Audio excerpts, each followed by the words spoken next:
Welcome back to the Deep Dive. Today is Monday, February 2nd, 2026.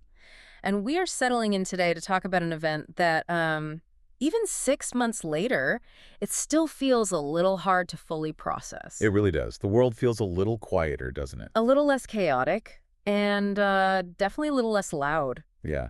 It's been just over 6 months since July 2025, since we lost John Michael Osbourne.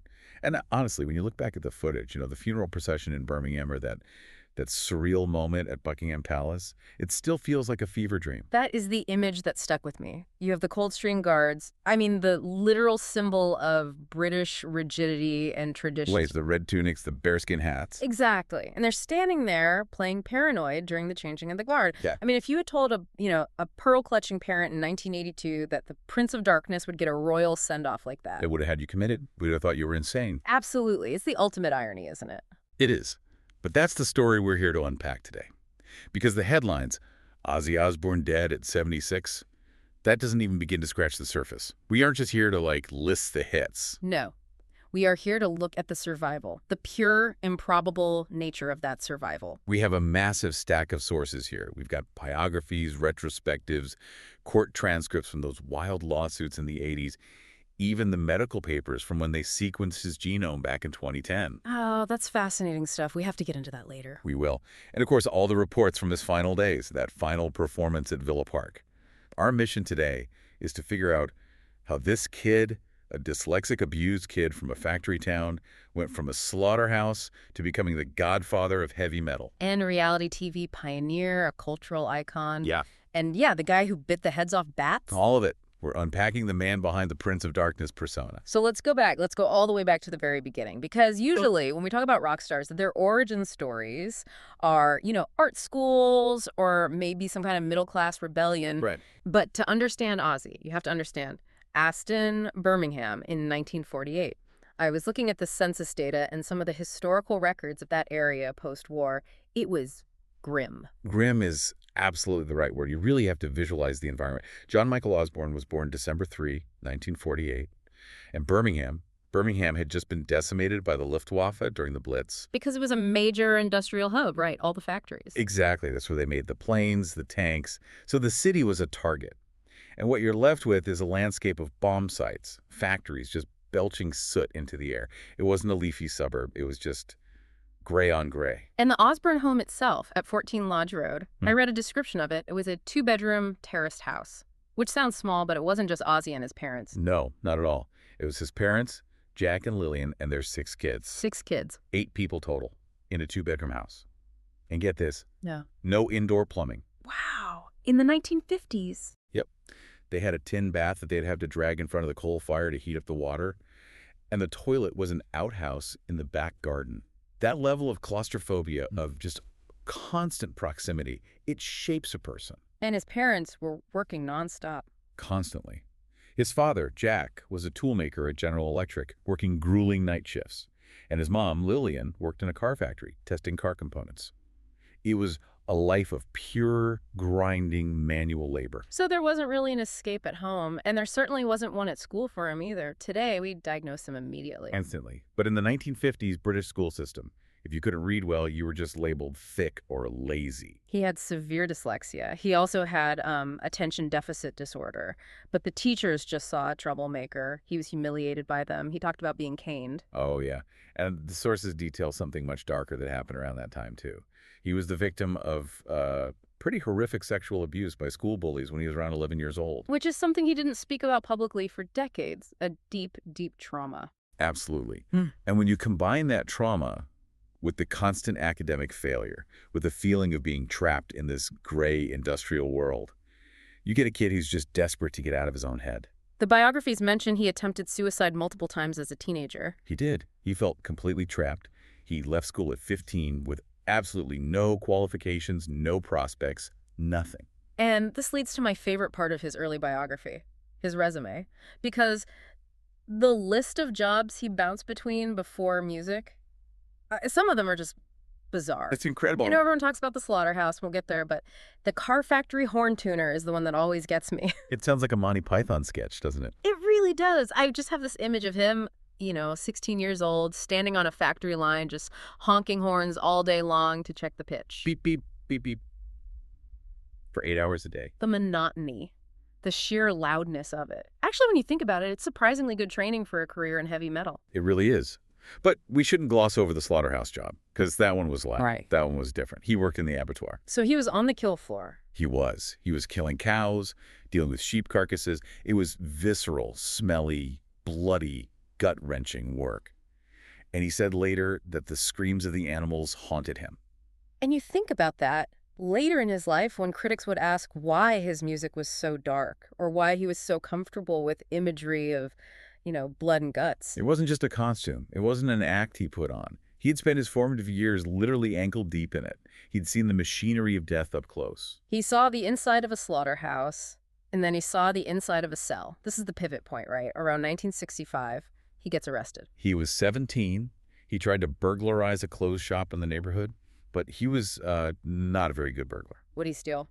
Some shirts and a small television that he couldn't even carry properly. He got caught almost immediately. The fine was relatively small, something like 40 quid. But his father, Jack, refused to pay it. That feels harsh. Go to prison, son. It'll teach you a lesson. It was that old school tough love mentality. Jack had worked his whole life, never been in trouble, and he was ashamed. So Ozzy spends 6 weeks in Winson Green prison. And this is where he physically brands himself. You know the famous tattoo across his knuckles? Ozzy. I would just assume that was done in a proper tattoo parlor later on, once he was famous. No, he did it himself in that prison cell. Ow. With a sewing needle and great polish. Wait, great polish, like for a fireplace? Essentially, yes. Graphite and grease. He sat there and poked the ink into his own skin, letter by letter. Just think about the pain of that, the risk of infection. But it shows you his mindset. He was carving out an identity. He wasn't just John from Lodge Road anymore. He was Ozzy. He was marking himself as an outsider permanently. So he comes out of prison, he's got the tattoos, he's got all this trauma, and he's got this dead-end life in Aston. Yeah. How do we get from there to the invention of an entire genre of music? Because it wasn't a straight line. Not at all. He heard She Loves You by the Beatles, and that was the moment he said, that's what I want to do. He tried a few bands, but nothing stuck. He eventually put that ad in the paper. Ozzy Zig needs gig. And he links up with Geezer Butler, who knew Tony Iommi and Bill Ward. At first, they were playing blues, the band was called. Oh, Pocatello Blues, right. Just a terrible name. An all-time bad band name. Then they changed it to Earth. Which is not much better for a metal band. It sounds like a folk group. It was very hippie, very of the time. Yeah. But they were playing these loud 12-bar blues gigs in pubs, and nobody cared. They were bored. Yeah. The audience was bored. It wasn't working. Until the famous light bulb moment, their rehearsal space was across the street from a movie theater. And the theater was showing the 1963 Boris Karloff horror movie, Black Sabbath. Right. And Tony Iommi and Geezer are looking out the window, and they see this long line of people stretching down the block, waiting to get in. And one of the legends, it was Iommi, says, "Isn't it strange that people pay money to get scared?" That might be the single most important insight in rock history. It really might be. They realized that Disney and love songs weren't the only market. Fear is a commodity. Yeah. So they decided, right then and there, to try and make music that sounded like a horror movie. But it wasn't just a marketing tactic, was it? It was rooted in a specific, genuinely frightening experience that Geezer had. Yes, this is crucial. Geezer Butler was obsessed with the occult. He was reading all these books by Aleister Crowley. He'd painted his apartment black, filled it with inverted crosses, the whole 9 yards. So he was really living it. He was. And he claims that one night, he woke up and saw a black, shadowy figure standing at the foot of his bed, just staring at him. He was paralyzed with terror. He told Ozzy about it the next day. And Ozzy, being Ozzy, said, "That's brilliant. Let's write a song about that." And that song became Black Sabbath. But here's where we need to get a little technical for a second, because the genius wasn't just in the lyrics. It was in the music theory. It was Tony Iommi. And the accident he had. The accident changed everything. He was working in a sheet metal factory, and on his last day of work, a machine sliced off the tips of his right hand, middle, and ring fingers. His fretting hand. For a guitarist, that's a death sentence. It should have been. He was about to give up. But then his factory foreman gave him a record by Django Reinhardt, the jazz guitarist. And he learned that Reinhardt played with only 2 fingers after being burned in a fire. It inspired him. So he made his own prosthetics? He did. He melted down a plastic liquid soap bottle and fashioned these little thimbles for his fingertips. But he couldn't press down on the strings as hard, so to make it easier to play, he tuned his entire guitar down 3 semitones. And that's where the sound comes from, that heavy, doomy, sludgy sound. That's a huge part of it. And the other part is the specific interval he used in that first song. He used a tritone. The diabolus in musica, the devil's interval. Exactly. It's an augmented fourth. Mathematically, it creates a lot of sonic tension. In medieval times, the church literally banned it from their music because it sounded wrong or evil. It doesn't resolve nicely to the ear. It leaves you feeling anxious and unsettled. So you have the devil's interval, you have the down-tuned guitar, you have Geezer's nightmare lyrics, and then you have Ozzy's voice. He wasn't a blues shouter like Robert Plant. He wasn't trying to be sexy. No, he was wailing. He sounded like a man in agony, or like an air raid siren warning the village that the monster was coming over the hill. It was shrill, it was desperate, it was unsettling. So when that debut album drops on Friday the 13th, February 1970, it doesn't just sound different, it sounds dangerous. It sounded like nothing else on earth. The critics, of course, absolutely hated it. Lester Bangs called it unimaginative. But the kids got it. The kids in the Rust Belt, in the factory towns, and all those depressing places, they understood it. Because it reflected their reality. If you're working in a steel mill in Sheffield or Pittsburgh, flower power doesn't resonate. The crushing, mechanical, repetitive sound of Black Sabbath sounded like the factory floor. It was the soundtrack to their lives. And the success was almost immediate. But with that success came the excess. And I want to be careful not to glamorize it because the consumption levels were just astronomical. By the time we get to the late 70s, the band isn't just partying. They are fundamentally non-functional. This is the Never Say Die era, 1978, 1979. They were trying to record in Toronto. And it was a disaster. The studio was freezing cold. They were spending, by their own admission, thousands of dollars a week on cocaine and alcohol. Tony Iommi said in his biography that they'd show up to the studio and just stare at each other. They couldn't play. The creative well was dry, and the friction between Ozzy and Tony Iommi was getting physical. Oh, it was. There's a famous story about a fight in a hotel room where Ozzy, in a complete drunken rage, took a swing at Tony, and Tony, who was a big guy and a trained boxer. He just decked him, knocked him out cold. The communication had completely broken down. It was just anger and paranoia fueled by substances. So in April 1979, the band made the call. Bill Ward was sent to do it. He went to Ozzy's hotel room and told him he was out. The official reason given was unreliability and excessive substance abuse. Which, coming from the other members of Black Sabbath at that time, is just, it's the pot calling the kettle black. It was incredibly hypocritical, and Ozzy knew it. He said, "We were all messed up." But Ozzy was the one who was falling apart the most visibly. He was the one who would just disappear for days on end. He was the scapegoat. So he's fired. He's 30 years old. He gets a payout of £96,000 for his share of the name. And his reaction is, well, it's terrifying. He went to the Le Parc Hotel in West Hollywood. He took all that money. He bought cases of booze. He bought a mountain of drugs, and he locked the door. And his plan was just to die. His plan was to stay there until the money ran out or his heart gave out, whichever came first. He was fully prepared to drink and drug himself to death and, if he somehow survived, end up back on the dole in Birmingham. That was it. Career over. And this is where the story should have ended. A tragic rock and roll flameout. But then there's a knock on the door.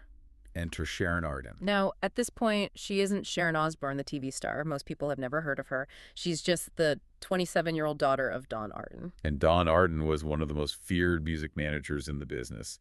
They called him the Al Capone of pop. He was known for dangling rivals out of windows. A genuinely scary guy. And he managed Sabbath. He did. So he signed Ozzy to a solo deal, mostly just to keep him as a business asset, but he didn't want to deal with the mess himself. So he sends his daughter Sharon to Los Angeles to look after the investment. And she walks into that hotel room. She walks in, and she sees this absolute wreck of a human being. Yeah. A pale, shaking, bloated man surrounded by pizza boxes and empty bottles. And something just shifts. It wasn't instant romance, though, was it? It was business first. It was survival. She cleaned him up. She told him basically, if you want to work, get up. If you want to die, stay here. She forced him to start auditioning musicians for a new band. And the romance blossomed out of that codependency and that shared ambition. It did. They eventually got married in 1982 on July 4th. And Ozzy famously said he chose Independence Day so he'd never, ever forget his anniversary, which is very practical. Very on brand for Ozzy. But before the wedding, they had to build a band. And this is the most critical musical turning point in Ozzy's entire life, because he finds a young, quiet kid from a band called Quiet Riot, a guy named Randy Rhoads. We have to do a deep dive on Randy here because the shift in sound from Sabbath's Never Say Die to Ozzy's Blizzard of Ozz, it's drastic. It is night and day. Tony Iommi was a genius, but he played heavy, trudging, blues-based riffs. He mainly used the pentatonic scale. It was muddy and dark and powerful. But Randy Rhoads was different. Randy Rhoads was a music teacher. He was a student of the craft. He understood classical theory. He played in modes Aeolian, Phrygian. He brought elements of Bach and Vivaldi into heavy metal. He was a virtuoso. A true virtuoso. If you listen to the main riff of Crazy Train, that's not a blues lick. It's precise, it's staccato, it's almost Baroque in its structure.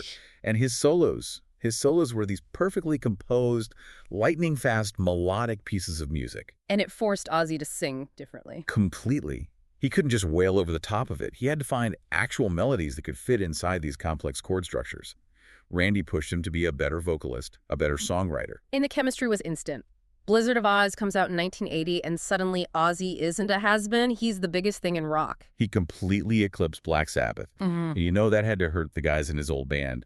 Here's Ozzy, the guy they fired for being a mess, selling out arenas with this blonde guitar god by his side. It was a golden era. It felt like it would last forever. Until March 19th, 1982, Leesburg, Florida. The darkest day. The band is on a tour bus driving to a festival in Orlando. The bus has a faulty air conditioning unit, so they pull over at a property owned by the bus company to get it fixed. It was a place called the Flying Baron Estates. And there's a small private airstrip there. There is. And the bus driver, Andrew Aycock, who had a pilot's license, decides to take a small, single-engine Beechcraft Bonanza plane for a joyride, without permission. He'd been up all night driving. Up all night, and the toxicology report later showed he had cocaine in his system. He does one flight with the keyboardist, Don Airy, and their tour manager. That goes fine. Then he lands and takes up Randy Rhoads and Rachel Youngblood, the band's seamstress and makeup artist. And Randy. Randy was famously afraid of flying. He was terrified of it. He only went up because he wanted to take some aerial photographs of the Florida countryside for his mom. He was a devoted son. That detail always just breaks my heart. He was just a sweet kid wanting to take some photos for his mother. The pilot, Aycock, for some reason, decides to start buzzing the tour bus, diving the plane down low to try and scare the people sleeping inside. His ex-wife was actually on the bus. Some people speculate he was trying to hit the bus or just scare her. We'll never know for sure. He did it twice successfully. The third time, he miscalculated. He came in too low. The left wing of the plane clipped the top of the tour bus. It just ripped the wing right off. The plane spun out of control, cartwheeled across the property, crashed into the garage of a nearby mansion, and exploded into a massive fireball. And Ozzy? Ozzy was asleep on the bus. He said the impact felt like the bus had hit a car. He woke up, stumbled outside in a daze, and just saw the inferno.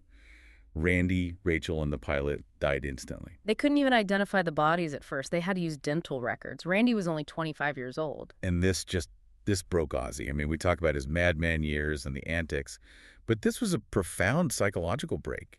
He lost his best friend. He lost his creative soulmate. He said later that a part of him died in that field in Florida. And yet, and this is the Sharon factor again, they didn't cancel the tour. No. By modern standards, it seems insane. They took about a week off, hired a replacement guitarist, Brad Gillis, and put Ozzy back on stage. No grief counseling, no time to process, just the show must go on. And it absolutely fueled his addiction. He was drinking to numb the grief, to get through the shows. The next few years, the Bark at the Moon and the Ultimate Sin era, he was functioning, he was selling records, but he was hollowed out. And this is where the madman mythology really takes over. The 1980s were just one long list of controversies for him. It starts with the Satanism panic. This was the era of the PMRC, the Parents Music Resource Center, led by Tipper Gore. There was this widespread belief in America, particularly in the Christian right, that heavy metal was the root of all evil. And Ozzy was poster boy number one. He was public enemy number one. Cardinal John O'Connor in New York actually gave a sermon from the pulpit calling Ozzy's music a help to the devil. Televangelists were burning his records on TV. Which is just hilarious because Ozzy was just a guy from Birmingham who loved the Beatles and could barely read. Exactly. Yeah. But he was smart. Or rather, Sharon was. They leaned into it. When the establishment called him a Satanist, he wrote Mr. Crowley, a song about the occultist Leicester Crowley. He played the villain because it sold tickets and wound up the right people. But he also did things that made him an incredibly easy target. The animal incidents. We have to set the record straight on the dove and the bat because people still get the details mixed up. Okay, the dove. This was 1981. This was calculated until it wasn't. Sharon wanted him to make a good impression at a big CBS Records meeting in L.A. The plan was, Ozzy walks in, he releases 2 white doves as a sign of peace, they take some photos, and he leaves. A nice, simple PR stunt. A simple PR stunt.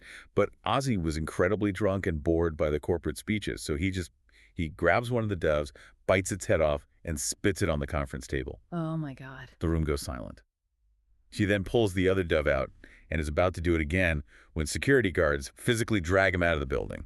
And the bat. That was in Des Moines, Iowa in 1982. That's a genuine mistake. It was a weird time. Fans used to throw things on stage, like raw meat and snakes and stuff. Someone threw what Ozzy thought was a rubber toy bat on the stage. It was a real bat. It was a real bat. It was either dead or stunned from being in the crowd. Ozzy, doing his monster act, picked it up, put it in his mouth, and bit down. And the bat bit him back. It clamped down on his tongue. He realized immediately this was real, this was warm blood. He had to be rushed to the hospital after the show for a series of incredibly painful rabies shots, which they inject directly into your stomach and thigh. He spent the rest of the tour terrified he was going to start foaming at the mouth. It's like slapstick horror. But the next controversy wasn't funny at all. The suicide solution lawsuits. This is where the legal system tried to pin a teenager's death on a rock song. This is a crucial moment for free speech in America. In 1984, a 19-year-old kid named John McCollum from California committed suicide. He was found with headphones on, listening to Ozzy's records. And his parents sued Ozzy and the record label? They did. They claimed the song, Suicide Solution, contained subliminal messages or hemisync tones that hypnotized their son into killing himself. They actually brought in a research firm, the Institute for Bioacoustics, to analyze the audio waves, didn't they? They did. And they claimed to have found subliminal lyrics sped up saying, "Get the gun, shoot, shoot." It was the height of the satanic panic. People were ready to believe anything. And what was Ozzy's defense? 2 things. First, that the lyrics were completely misinterpreted. The title, Suicide Solution, wasn't about solution as an answer or a fix. It was solution as a liquid mixture. Alcohol. Oh. The song was an elegy he wrote about Bon Scott, the singer of AC/DC, who had recently drank himself to death. The lyrics are a warning. Wine is fine, but whiskey's quicker. Suicide is slow with liquor. He was saying, don't do this to yourself. This is an anti-suicide song. And the shoot, shoot lyrics. That was just him ad-libbing in the studio, and what he was actually saying was, get the glass out, shoot, shoot, as in shooting a drink. The judge, thankfully, ruled in Ozzy's favor. On what grounds? Freedom of speech. The court basically said that art cannot be held liable for the actions of the consumer unless there is a direct and immediate incitement to violence. It was a landmark case, but it dragged on for years and cost them millions. It took a massive toll on him. You look at the stress, the grief for Randy, the rabies shots, the arrests at the Alamo for urinating on a national monument. While wearing Sharon's dress, no less? Right. And then you had the drug intake. I want to jump to section 4 here. The survivor.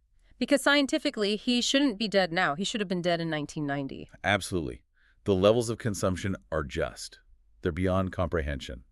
There was a period in the 80s where a doctor in Beverly Hills, a Dr. Alan Schwemmer, who was later investigated and lost his license, prescribed Ozzy over 13,000 doses of narcotics in a single year. That's, what is that, like 35 pills a day? Roughly. Yeah. Every single day, on top of liters of vodka and cognac. And he also admitted at one point to taking 4 tabs of acid every day for 2 years straight. I don't even know how the human brain functions at that point. It doesn't, usually. Which is why, in 2010, a Massachusetts-based company called Gnome, a genetics research company, decided to sequence Ozzy's full genome. They wanted to see if he was a medical anomaly. A genetic freak. Was he? He absolutely was. It wasn't just that he had a strong liver or something. Yeah. It was written in his DNA. They found a specific and very rare mutation on the ADH4 gene. What does that gene do? It's the gene responsible for creating the enzyme that breaks down alcohol and removes it from the system. Ozzy's version of this gene was supercharged. His body could metabolize alcohol and other toxins at a rate that would kill a normal person. So he was literally built for it. And didn't they find a lot of Neanderthal DNA too? Yes. significantly more than the average European. The scientists joked that he was literally a distinct subspecies of human. He was genetically predisposed to survive the party. But the party almost cost him his family. The 1989 Moscow Music Peace Festival incident, this is the absolute rock bottom. He had just performed at this massive concert in Moscow. He came home, still loaded on Russian vodka, which he always said made him violent and blackout, unlike other drugs. He walked into the bedroom where Sharon was reading. And he just snapped. He looked at her, completely dead-eyed, and said, "We've come to a decision that you have to go." And he lunged at her and began choking her. My God. She managed to find and hit a panic button they had installed. The police arrived just in time. Ozzy woke up in a jail cell with absolutely no memory of the event. He asked the cop, "Why am I here?" And the cop said, "You're here for the attempted murder of your wife." That chills me every time I read it. That's not rock and roll antics. That's domestic violence. That's terrifying. It is. And Sharon, controversially, dropped the charges, but she gave him the ultimate ultimatum. Go to rehab and get properly clean, or you will never see me or your children again. And that was the real turning point. He went to rehab. He started the long, slow climb back to something resembling sobriety. And that climb led to the most unexpected, most bizarre, and most successful second act in the history of entertainment, the MTV era. The Osbournes, 2002. We have to remember what television was like before this show. Reality TV was Survivor or The Real World. Game shows? There was no keeping up with the Kardashians. The celeb reality show did not exist as a genre. And then MTV puts cameras in Ozzy Osbourne's house, and instead of seeing the Prince of Darkness sacrificing goats in the backyard, We saw a confused, shuffling dad trying to figure out how to use a TV remote. We saw him yelling at his dogs for peeing on the expensive carpet. We saw him struggling to punch trash bag in the bin. it completely demystified him. It humanized him in a way nothing else could have. Sure. Suddenly, the guy who bit the head off a bat was just America's dad. He was vulnerable. He was hearing impaired. He mumbled. He was actually really funny. And the world fell in love with him all over again, but for a completely different reason. It became the highest-rated show in MTV's history. It made them hundreds of millions of dollars. It paved the way for the entire Kardashian empire. And it legitimized him to the mainstream. He was hosting the American Music Awards. He was performing for the Queen. He was having dinner with President George W. Bush at the White House Correspondents' Dinner. Which is just mind-blowing when you think about where he came from. But we also have to credit Sharon's business acumen here with Ozzfest. Yes, this started because of a rejection, which is a running theme in their story. Lollapalooza. Lollapalooza. The cool, alternative 90s festival. They told Sharon that Ozzy was a dinosaur and uncool. They wouldn't put him on the bill. And Sharon said, "Screw you, we'll start our own festival." And Ozzfest became the biggest touring festival in the world for a time. It grossed over $170 million.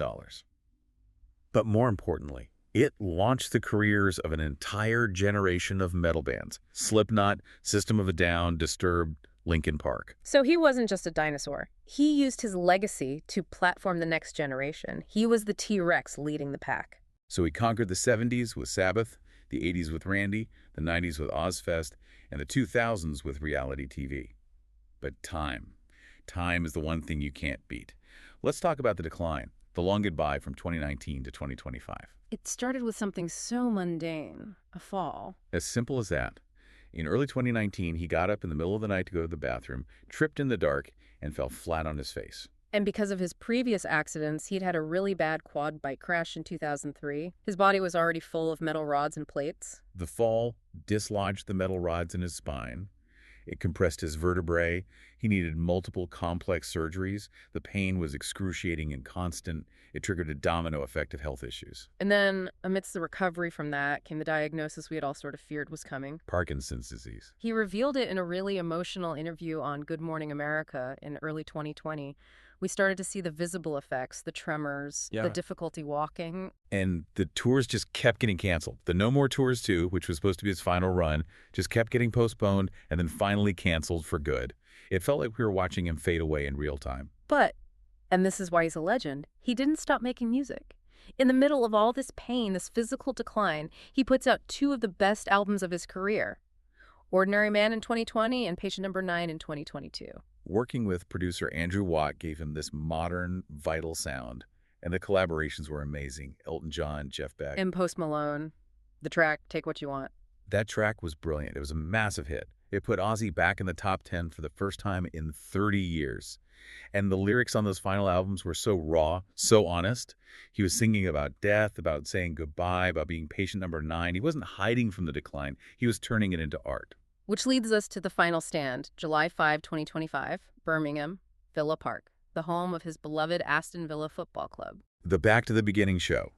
We all knew it was a one-off. He physically couldn't tour, but he summoned the strength for one last night in his hometown. And he got the band back together, the original band. The rumors were true. Tony Iommi was there, Geezer Butler was there, and yes, after all the bad blood and contract disputes, even Bill Ward was there on drums. They put it all aside for him. Tell me about the staging, because he couldn't stand for 2 hours. No, he was largely immobile by then, so they leaned into the Prince of Darkness persona one last time. They built this massive Gothic iron throne at center stage, black velvet, carved skulls, the works. He performed the entire show, sitting there, like a king holding court. 40,000 people in the stadium. And 5.8 million streaming live around the world. I was watching this stream when Iommi hit the opening riff of War Pigs, the sound of the crowd singing along. It was so loud it drowned out the PA system. It was deafening. Ozzy didn't have to move. He just had to be there. And how was his voice? It held up. It had that familiar crack, that haunting waver, but the power was still there. When they finished the encore with Paranoid, fireworks going off over Aston, he just yelled, "I love you all!" one last time into the mic. It was the perfect ending. It brought the entire story full circle, from the slaughterhouse in Aston to a sold-out stadium in Aston. And all the proceeds went to Parkinson's UK and the Birmingham Children's Hospital. Even at the very end, he was giving back. But we didn't realize how close the end really was. No. We thought maybe he'd have a few years of quiet retirement. But it was just 17 days later, July 22, 2025. He passed away at his estate, Welder's House, in Buckinghamshire. The official report cited a heart attack with complications from Parkinson's. Sharon said he went peacefully in his sleep. No pain. For a man whose entire life was defined by violence and noise, he got the most peaceful exit possible. The global reaction was what you'd expect. Tributes from Metallica to Elton John to Paul McCartney, but I want to talk about the funeral procession in Birmingham. It was a pilgrimage. They drove the hearse past his childhood home at 14 Lodge Road. They drove it over the Black Sabbath bridge on the canal. The streets were lined with tens of thousands of fans. And it wasn't just metalheads in leather jackets. No, that was the amazing thing. It was grandmothers, little kids with their parents, people in business suits who had stepped out of their offices. It felt like a state funeral for the Republic of Rock and Roll. It was. And then that moment at Buckingham Palace we mentioned at the start, the Queen's Guard playing Paranoid. It signified that he wasn't an outsider anymore. He was a British institution. He was as much a part of the cultural fabric as Fish and Chips or James Bond. Now that we're here in 2026, we have the documentary No Escape From. Now we have his final autobiography, Last Rites. We have the full picture. So what is the ultimate legacy? It's the dichotomy. That's the magic word for Ozzy. If he was just the crazy drug guy, he would be a footnote, a cautionary tale. If he was just the mumbling reality TV dad, he'd be a joke. But he was both, and neither, all at the same time. He was a complete and utter paradox. He was a villain who was deeply lovable. He was a multi-millionaire superstar who never lost his working-class Aston accent.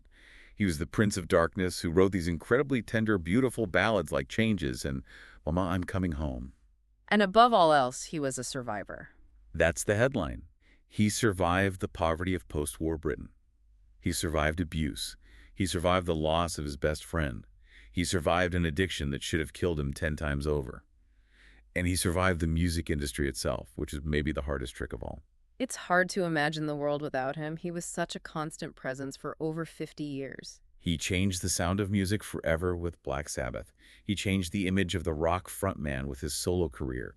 He changed the face of television with the Osbournes.